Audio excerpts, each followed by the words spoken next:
Well, I always felt I was a bit different from some of the other kids that I used to go to school with and hang around with on the estate. Because I always wanted to stay in and do music. So as opposed to going out and playing sports or whatever, I always wanted to find an excuse to go home and just play music. And I used to just get my mum's CDs and I used to put them in, and then I used to like write stuff over it. Lead singers. Your word's not mine. Pay attention. Yeah, hey, with the head as well. Pay. Yeah, 1, 2, 3. Amazing. Yeah, I've always, I was in 2 gospel choirs, and a lot of my background in terms of vocals comes from choirs. The message that I've always said is progression over perfection. KJ Podcast, time to listen to what's going on. KJ in the house, talking about it. KJ Podcast, time to listen to what's going on. KJ in the house, talking about it.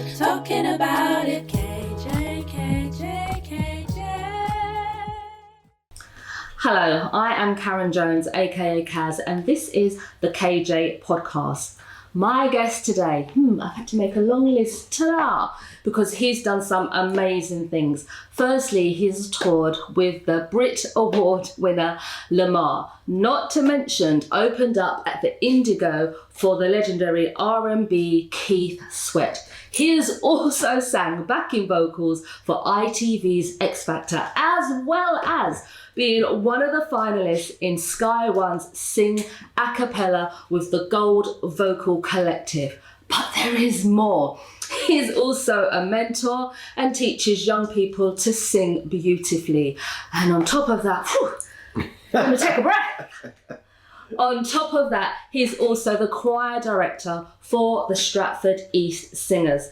I am super humbled and I am honoured to be introducing to the KJ Podcast, Byron Gold. Thank you for having me, thank you. And thank you for saying those things. No, it's all true. It's from the heart. It's honestly, it's from the heart. I think you've done some amazing stuff, and for me, this podcast, it's all about storytelling and our journey. So let's talk about your journey. And yes, I have my water, I have my fan. Those of you who are my age will have empathy for me. It's true. And I suppose your musical journey starting in your sort of a bedroom in South London. And so my first question is, growing up, what sort of shaped your music and you having a creative vision? Well, I always felt I was a bit different from some of the other kids that I used to go to school with and hang around with on the estate. Because I always wanted to stay in and do music. So as opposed to going out and playing sports or whatever, I always wanted to find an excuse to go home and just play music. And I used to just get my mum's CDs and I used to put them in, and then I used to like write stuff over it, and eventually upgraded to mini disc and then iPods and stuff. CDs. Yeah. These young people know what a CD is. Yeah. And that was kind of my escapism. And then my mum always used to play a lot of rare groove, lovers rock, and soulful stuff and old school stuff, even older than her time. So I kind of feel like that kind of stayed with me when I started listening to my own choices of music. I always felt like I gravitated towards soul and R&B and stuff that kind of had a live element to it. So stuff that with guitars, electric bass, that type of thing. That's what I gravitated towards, and that's where I felt like my music inspiration came from. And when you say gravitated, because when some people gravitate, they almost mimic or mirror, but actually your sound, it's a unique, soulful sound. And so I suppose with your songwriting style, what makes you have that unique style? Because it's not like we're going to compare you to this artist or that artist.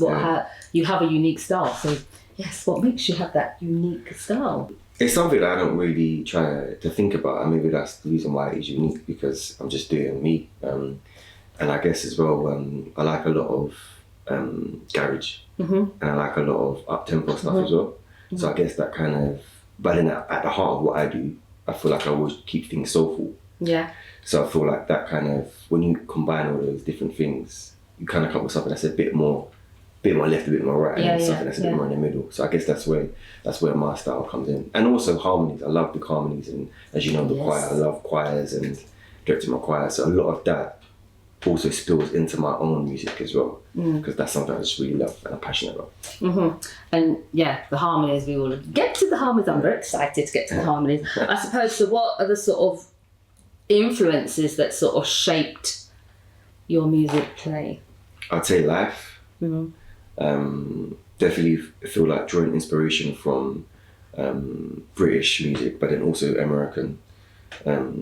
Because I felt like when I was growing up, America was the place for R&B and soul.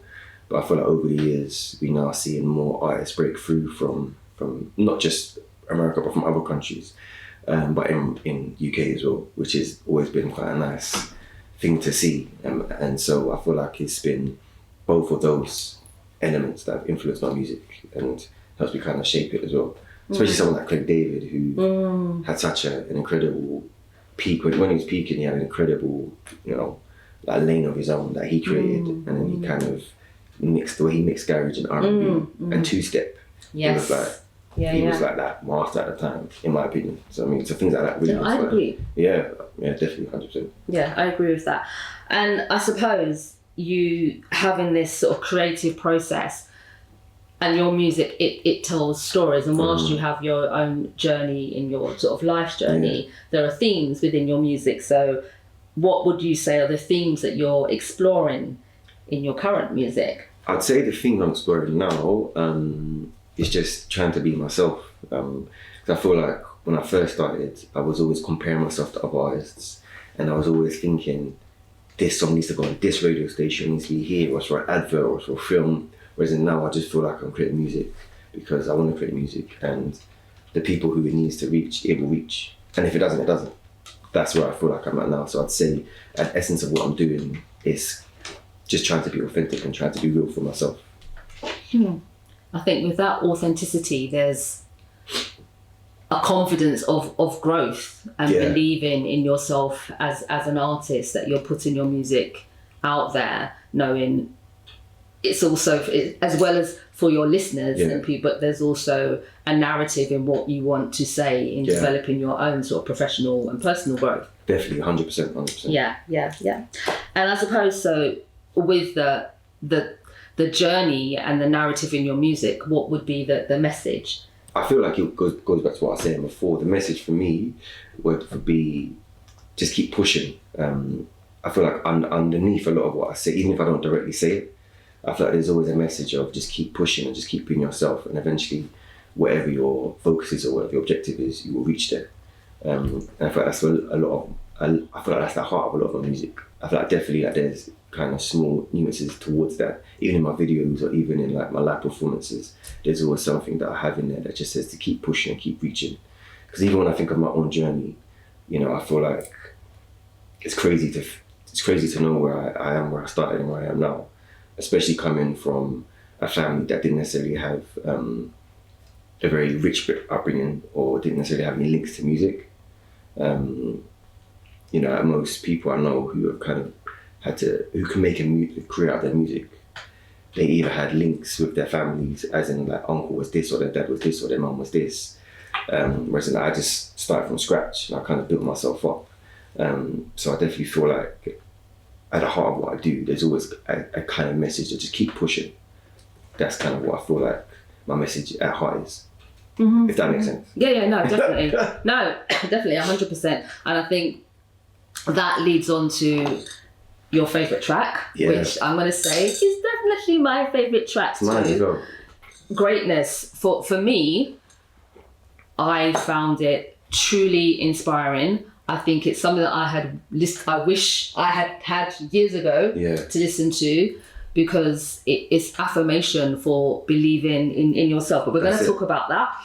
But first of all, let's show you a clip of Greatness. Hey.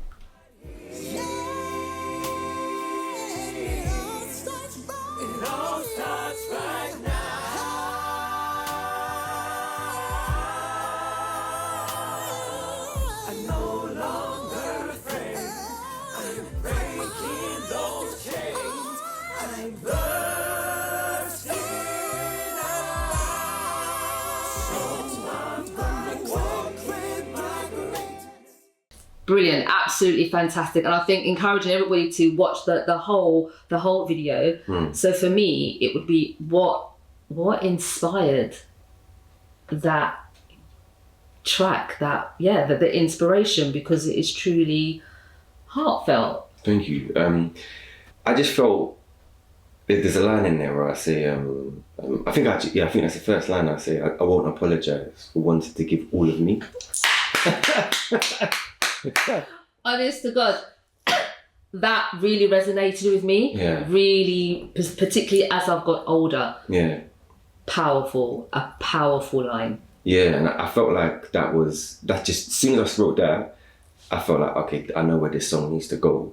And with that particular line, I won't apologise for wanting to give all of me. I feel like everyone can relate to that, even if it's relationship, work, whatever. But I particularly feel like in music industry, especially as a British artist, a black Brit or mixed race artist, I always feel as if I'm not allowed to I'm not allowed to talk about my goals, I'm not allowed to talk about how big I want to be, I'm not allowed to talk about exactly where I want to go and all that type of stuff. Or if I do, I need to kind of tone it down or apologise about it.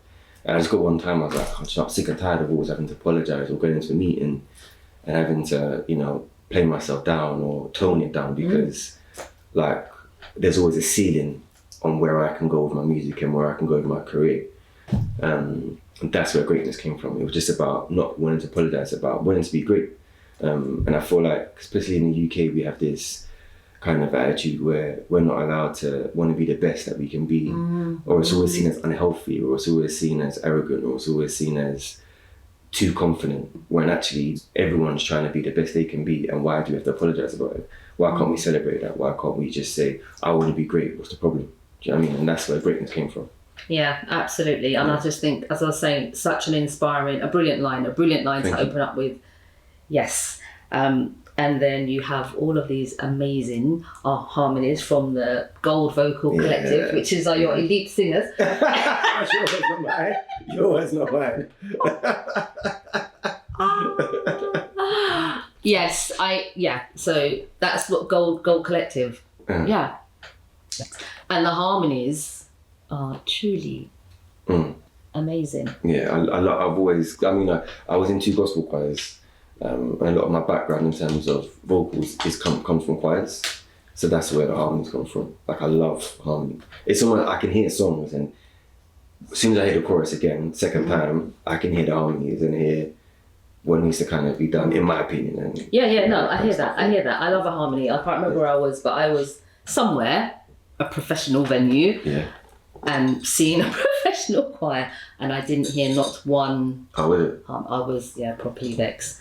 To say was that conscious though? Did maybe they wanted it that way or not? To me, when you have that large number of people, you definitely need to have a harmony. Oh, okay, fair enough. You definitely need to have a harmony. Yeah. And whilst I'm not the greatest singers, but I was once in Stratford East Singers, and I miss it, but it's just about the time element of not being able to commit, because I would really love to return. Yeah. Well, the door's always open, so whenever you're ready. Thank you very much.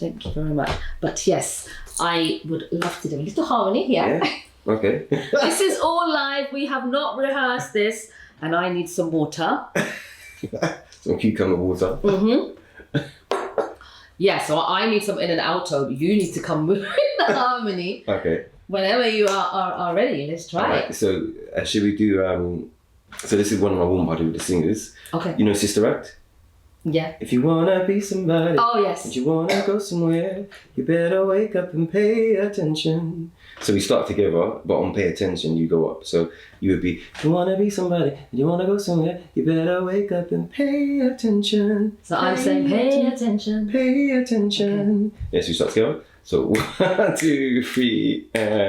If you wanna be somebody, and you wanna go somewhere, you better wake up and pay attention. Yeah, kinda. Yeah, almost. Yeah. Pay attention. Yeah, with the head as well. Pay. 1, 2, 3, 4. Pay attention. Yeah.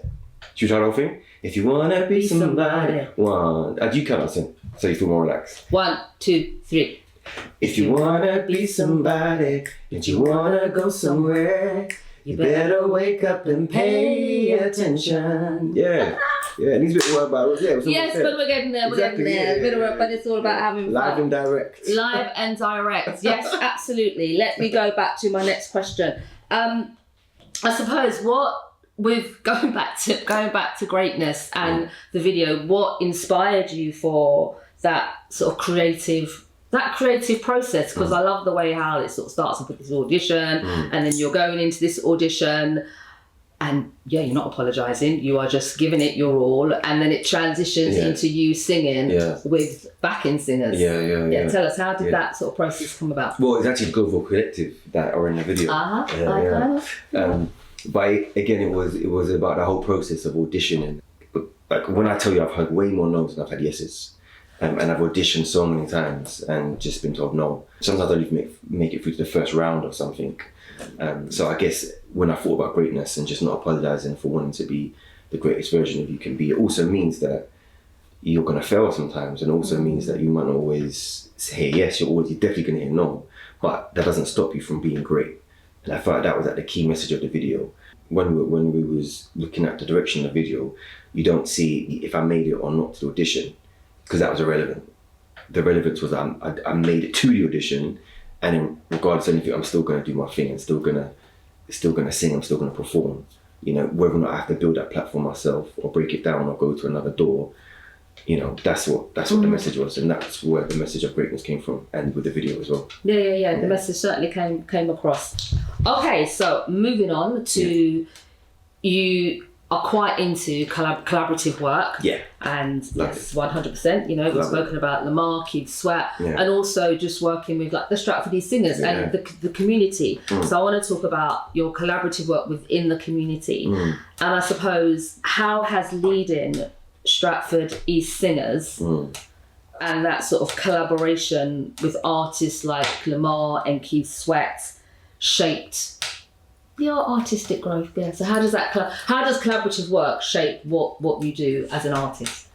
For me, it's been really important because you see how other people work, and you get elements of yourself when you work with other people. I feel like, in terms of what they would do that what you wouldn't do, and I feel like working with someone like Lamar was great because, you know, I got to see behind the scenes of how a tour is put together and how much effort goes into a tour, and even small things like where people get picked up and where people sleep, and, you know, there's a lot, and changing rooms and warm-up schedule, and there's a lot that goes into it. And I even remember on the last day when he did O2 Indigo, something went wrong for the first number.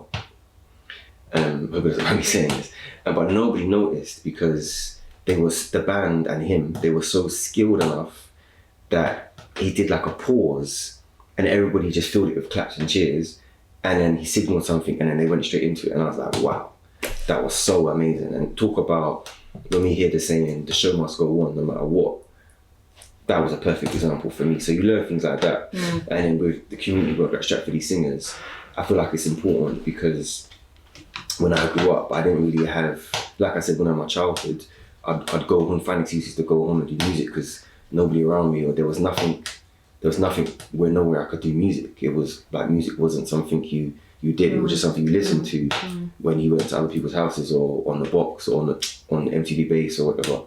So in terms of, and definitely with nothing happening at my school, like either school, like nothing, when at secondary or primary school, because I do a lot of educational work and going and visiting loads of schools. I've visited so many schools around here, and just being able to go in there and say, look, you don't have to be a musician, but did you know you can do this with music, and music can be formed to help you with confidence, and music is almost a team building exercise, because there aren't a lot of subjects where you work with people with harmony or singing together or writing a song together or performing together on stage. I mean, those moments are quite special, and you definitely have to have some type of teamwork element in your process to do that.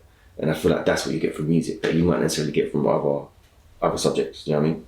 So I feel like it's really, really important for me because it's helped me learn all those things, but also give back to the community. And say, look, this is the power of music. This is the universal language that we can all speak. So let's learn something from this. I'm sorry about this fire system. It sounds like fireworks or something. It's quite satisfying. It feels Christmassy. fire. I think that whole, you being an artist and also being an educator, particularly when you're saying it wasn't there for you at school. Yeah, it wasn't. Those children and young people are being held. Yeah, and I feel like and lifted, particularly when music can really feed definitely the soul. Definitely, and I feel like it's so important because there's been so many instances where I've gone into schools and teachers or parents have said, be careful of this child, da da da da da. I'm like, okay. And then I go in, and then as soon as we do a music lesson, it's like they're the children that love it the most, and they gravitate. It's almost like they become someone different. And I'm like, that's what I mean. It could just mean something where someone just gets a bit of self-expression.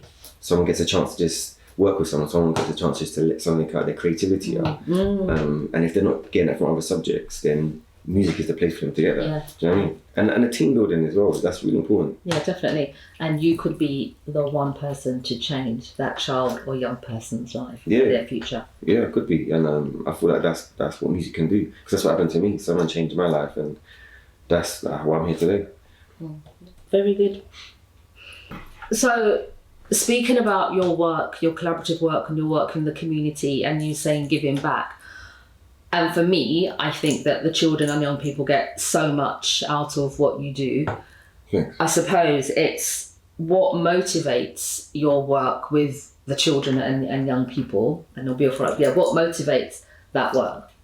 I feel like, similar to what I said before, not having that music outlet when I grew up made me feel as if I had to play catch up when I did get into music, because there were so many things I realised that I missed, and so many things that some of my peers, for example, when I went to college and university, some of my peers were quite ahead of me when it came to things like harmony and music theory, and just being able to put a song together, because it was stuff that I didn't have when I was growing up. So for me, that's been a massive influence in terms of when I go into schools or when I go into institutions.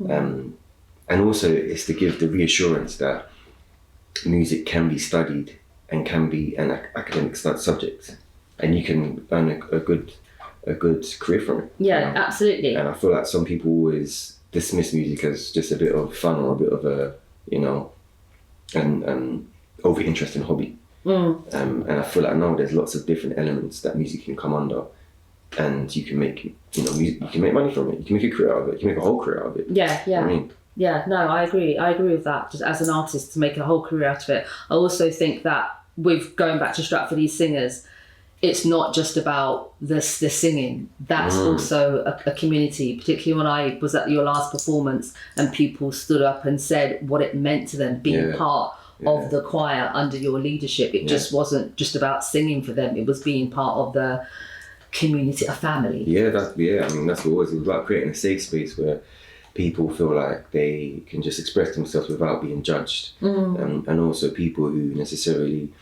love music and have always wanted to sing, but life has taken them in a different direction, they can still have the opportunity.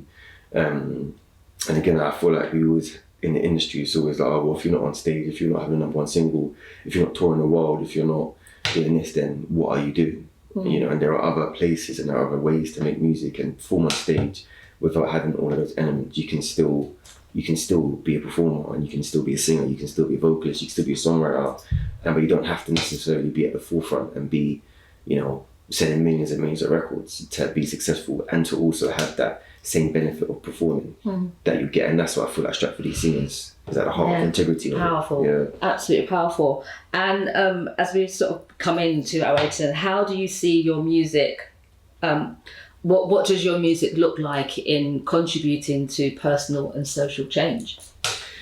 That's a big question. Well, let me think about that one.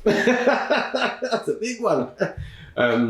I mean, for me, I feel like with the mixture of the choir and the education and my solo stuff, I feel like there's an underlying message that perseverance always prospers.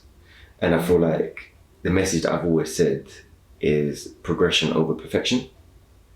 I love that. Yeah, and I feel like as long as you keep pushing, regardless of anything, I feel like you always get the outcome I feel like you always get the best outcome that was for you. And I feel like that's how if I was to make a change, that's how that change was. Yes. Yeah.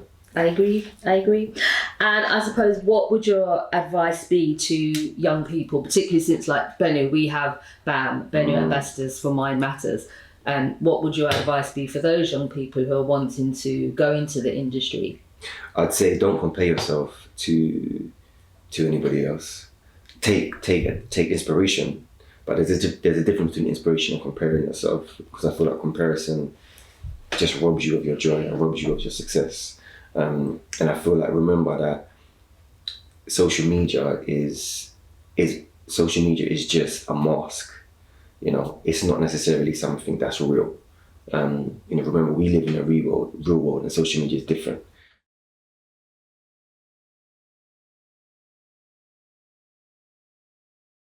I feel like we can get caught up in the mental side of it, as in, comparing yourself to other artists, and again, always seeing that instant success that one person's had from like one clip or one this, and always feeling, why can't that be me? And so I feel like to be kind to yourself, and also be patient, and also just remember your time will come when your time is supposed to come, and there's nothing that you can do to kind of speed that up or slow it down. It will come when it's supposed to come, as long as you're putting your best foot forward and do what you got to do to represent yourself in the best light. Your time will come. That's the best advice I would give. Oh, excellent. Thank you. And so we are just moving off from the Twitter end to our SQ. signature question. And that is, when did you first realize that self-care was important, and what changed for you? I realized self-care was really important when I did my first single release. And I remember I got so caught up in what was going on. I was with one of my friends, and I was so tired I fell asleep. And then he was like, "Are you alright?" And I remember thinking, actually, I'm not alright. And I remember thinking, like, he was watching from the sleep, and then as I was sleeping, I was having twitches. And he was like, "Bro, I just saw you fall asleep and you kind of been twitching." That's how anxious I was. And I remember one of the companies I worked with called me up, and they was like, "Oh, where are you, Barry?" And I was like, "We took you up." It's like, "Oh, where are you? We got these young people waiting for a workshop." And I remember thinking, I got so caught up in what was going on, I completely forgot my work. I basically lost myself. Mm-hmm. And it was the first time and the last time I did anything like that. And I remember feeling so disappointed in myself that I'd let one part of what was going on kind of take lead over everything else. And that's when I realized that even though at the time your single was doing really well, and it was doing what it had to do, I didn't think it was worth the sacrifices I was making, the lack of sleep, forgetting about my work, forgetting about my integrity when I was doing workshops and stuff. And that's when I realized that I need to balance things more, reschedule things more. And it might mean that certain areas of my life might not appear to be as successful in terms of limelight, in terms of being commercial. But it was worth it because, I wanted to be able to sleep and wake up in the morning feeling good about myself. And that's when I realized that self-care is so important, especially in this industry, because absolutely, there's no kind of regulation. And there's no regulation. I've done a lot of research about the industry. I mean, you look at a lot of the contestants that have been on some of these very TV shows, they get instant fame and they get instant success, but then there's no follow-up and there's no aftercare. There's no kind of well-being care. It's just like, hey, you are, boom, I get on with it. And it's really hard when you think about it, because I mean, I've had small traces of that, but because I've had my group with me, it's like we've been able to kind of share that amongst us and kind of almost shield each other from that. I mean, definitely feel like when I go back to that moment in time from my first single, I was like, self-care is really important if you want to be successful with music, but also have successful, well-being, looking after yourself, not just physically, but spiritually and mentally. I feel like it's so important. It almost should go hand in hand. Yeah, no, absolutely. And that's why there's so much research out there about the industry, and we've got more and more sort of production crews, production companies, film companies, artists, whether they're touring, singers, performers, bringing in people like therapists and like supervisors to manage their sort of well-being, self-care, and their mental health. And that's one of the reasons why we, as an organisation, introduced our ambassadors to not just implement positive mental health in our schools, but also, like I was saying, those young people that are likely to go pro, be it in sport, dance, singing, music. Yeah, absolutely. That's amazing. Yeah, thank you. And so, coming to a close, what would be the final thing that you want to say to people listening, watching? What's your words of wisdom? My words of wisdom is progression over perfection. Oh, that's lovely. Yeah. That's lovely. Thank you so much. It's Thank been you a real pleasure and an honour to hear you speak and hear your journey. Thank you very much. It's a lovely home. Oh, thank you. Thank you. Byron Gold. Thank you. See you guys later. Take great care Thank of yourselves. Bye. You've been listening to the KJ podcast. We'd like to extend a huge thank you to our guest.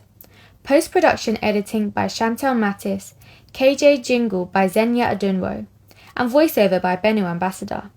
Finally, as Kaz would say, take great care of yourself.